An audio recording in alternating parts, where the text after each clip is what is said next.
Cambiamos de tema y vamos con la historia de Ezequiel Yaipen Kerebalú, que es absolutamente desoladora. Él ha recibido una sentencia de 20 años de prisión a sus 78 años. Entonces, en buena cuenta, es como si lo hubieran condenado a este pobre hombre a muerte. Y digo pobre hombre porque su delito, y van a ver la nota, su delito fue hacer servicio de taxi. Es insólito, pero es cierta, es real esa historia. Hace un año, Ezequiel ha sido enviado al penal del Lurigancho, acusado de servir nada menos que al cártel de Tijuana. Imagínense ustedes. Y acusado a pesar de que las cabezas visibles de este cártel aquí en el Perú, que también han sido condenados, ya declararon ante la policía, ante la fiscalía, que Ezequiel no tiene nada que ver, que no lo conocían, que no tiene absolutamente nada que ver con su organización, y aún así se fue preso.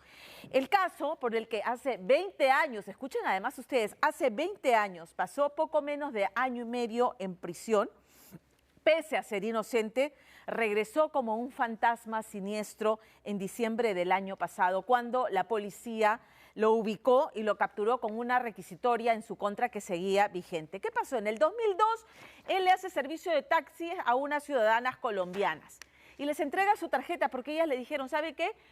Van a venir nuestros esposos y van a requerir servicio de taxi. Ok, que me llamen.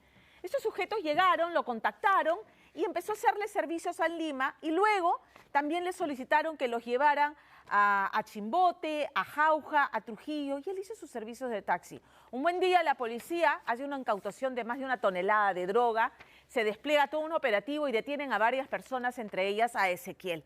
Como les dije, pese a que los capos dijeron él no tiene nada que ver, lo mandaron preso año y medio, recuperó su libertad y en diciembre del año pasado se reactivó la requisitoria, la policía llegó, lo capturó y lo llevó ante el juez, que le leyó esta sentencia de 20 años de prisión pese a ser inocente. Y entonces hoy, ¿cuál es la condición miserable de este pobre hombre? No quiere salir de su celda, no quiere comer, se ha sumido en una depresión que lo está haciendo pensar en el suicidio y su familia está desesperada, como lo van a ver en la nota de Romina Rossi.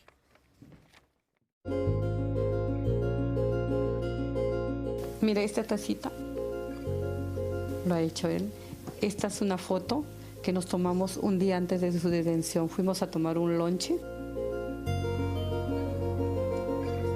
Los tres siempre juntos. Siempre hemos estado juntos.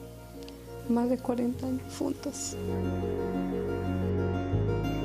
La última fotografía juntos, perennizada en una taza hecha dentro de un penal.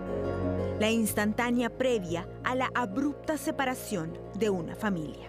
Mi papá está en un problema muy grave que es doloroso, con una sentencia de 15 años a sus 78 años. Yo digo, no voy a dejar que mi padre se muera dentro. Una sentencia tras 20 años cargando un equipaje del que nada sabía. La lucha de Ezequiel Yaipen Kerebalú, un taxista del aeropuerto recluido en el penal del Lurigancho.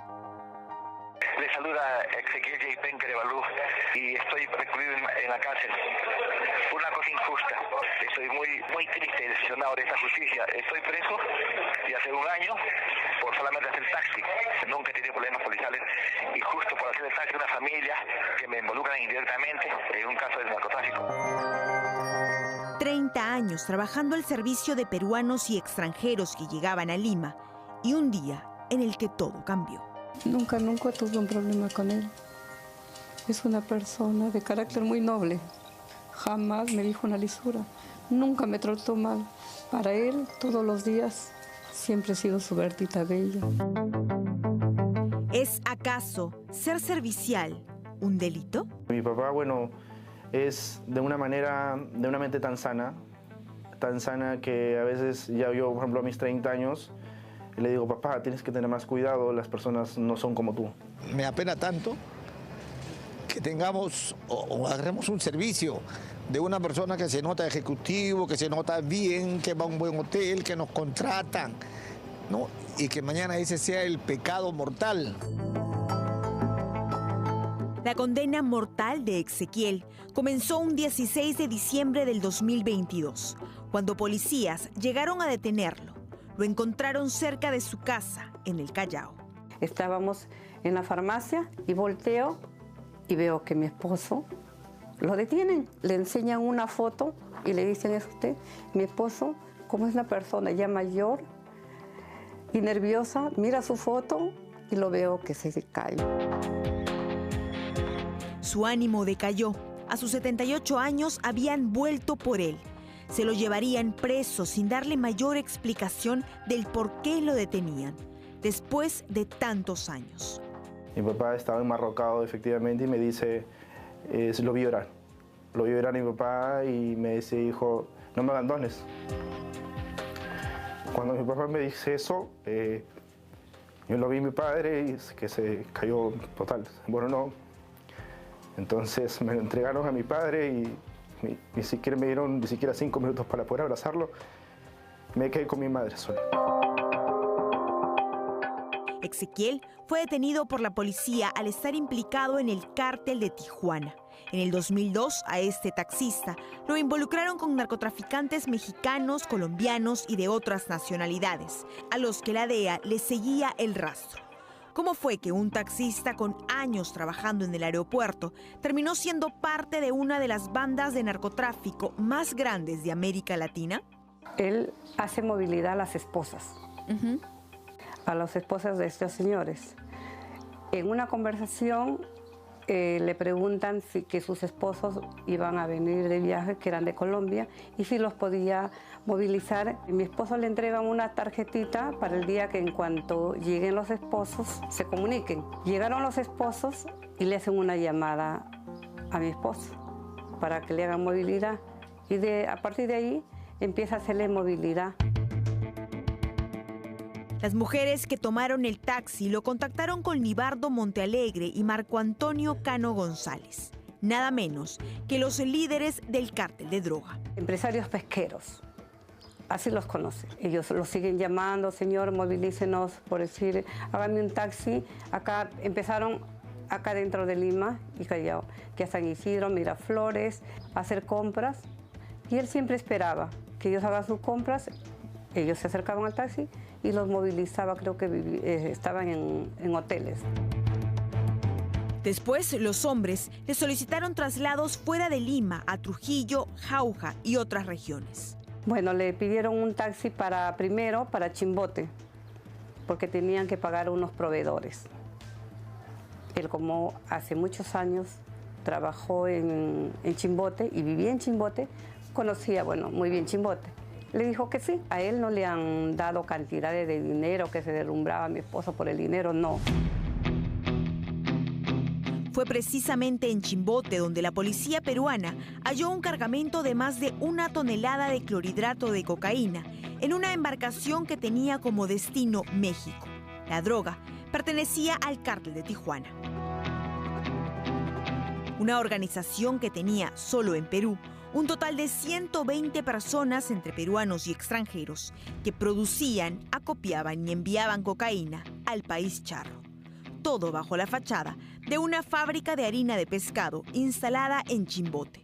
Tras un operativo conjunto en el 2002, varios de los integrantes fueron detenidos, entre ellos Exequiel Yaipen. La detención fue sincronizada, me acuerdo, fue un día viernes a la hora creo de las 8 o 9, que los cogieron a toda esa gente, unos en Chiclayo, Trujillo, Chimbote, Jauja y no sé qué otros más. Le intervino la policía, él no sabía de qué se trataba. Entraron a la casa de su mamá, rebuscaron cosas, no encontraron absolutamente nada de lo que ellos pensaban, ¿no?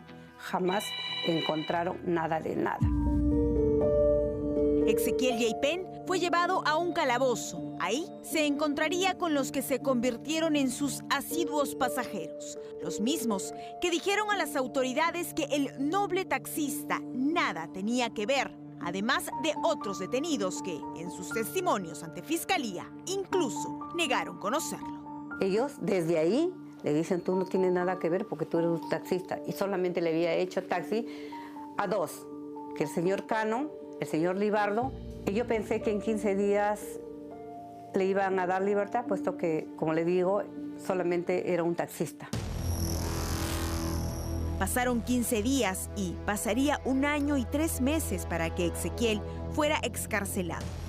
Su situación varió a comparecencia, pero el proceso continuó. El abogado es el que le responde y le aconseja y le dice, mejor huye, porque la presidenta de esta sala, que es la doctora Pellasi Rojas, es muy canera.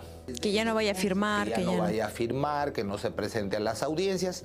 Y desde ahí, mi patrocinado Exequiel Yeipen pasa a no presentarse. Pero no pasa a la clandestinidad, no se esconde, sigue trabajando. Exequiel, por desconocimiento, hizo caso a su entonces abogado.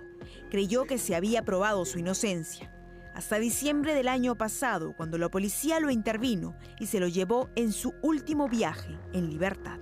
Nuevamente es detenido porque se había reactivado justamente su requisitoria.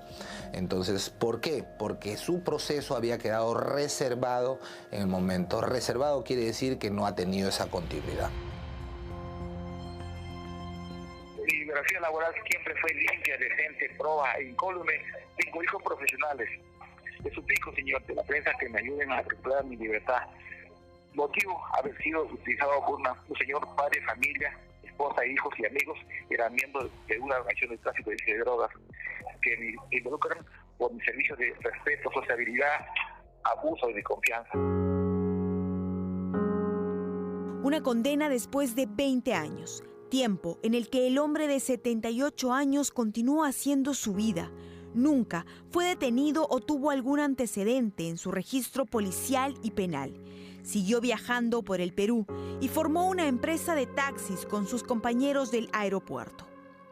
Hacemos votos porque sea justicia, que venga la bendición de Dios para que se te haga justicia, Exequiel. Es una pena y una tristeza lo que está pasando. Creo que a la edad que él tiene y todo lo que ha vivido aquí con nosotros, tantos años, 27 años conmigo, siempre ha sido una persona ejemplar, correcta, educada y responsable. Yo diría a la justicia que ponga carta a los asuntos y que pues vea por sus problemas, ¿no? Como dice mi compañero, nosotros somos taxistas, ofrecemos el servicio de taxi y más allá no sabemos a quién llevamos, ¿no? Un respaldo para el hombre de casi 80 años internado en un penal tugurizado, compartiendo espacio con verdaderos criminales y sopesando un cáncer de próstata. Buscan armarlo para que pueda enfrentarse a su batalla más difícil, el decidir seguir viviendo. Ha querido suicidarse. Cuando lo sentenciaron, he tenido que ir seguido a verlo. Cada vez que yo voy, es un niño. Se pone a llorar por la injusticia, por ser bueno. Ahora vive encerrado, no quiere salir de la celda. Me dice que está pasando por psicóloga. Él no puede dormir, no tiene ánimo de comer.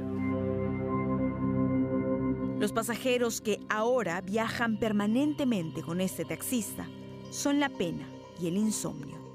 Soy inocente. Es injusto que esté en la cárcel por hacer esto. Tengo 30 años trabajando en el aeropuerto, casi 30 años trabajando en el aeropuerto, siempre por la formalidad, dentro de la formalidad. Dentro de la formalidad nunca he sido algo irregular, yo siempre me han gustado las cosas decentes, limpias, jamás he tocado un tema de policial. Bueno, les pido a Dios y a la prensa que me ayude siempre en la desgracia que estoy metido injustamente. Es un tema que no me deja dormir,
siempre decimos en estos casos en los que es meridianamente claro que no hay vinculación entre el acusado, ¿no?, el denunciado y los elementos y el crimen que se le imputa, que reclamamos que se haga una revisión urgente. Estamos hablando de un hombre de 78 años que pudiera morir en la cárcel injustamente. Entonces, en primer lugar, reclamar la revisión del caso y en segundo lugar, la revisión o la investigación al juez que decidió 20 años después, sí, la requisitoria estaba vigente, ¿no?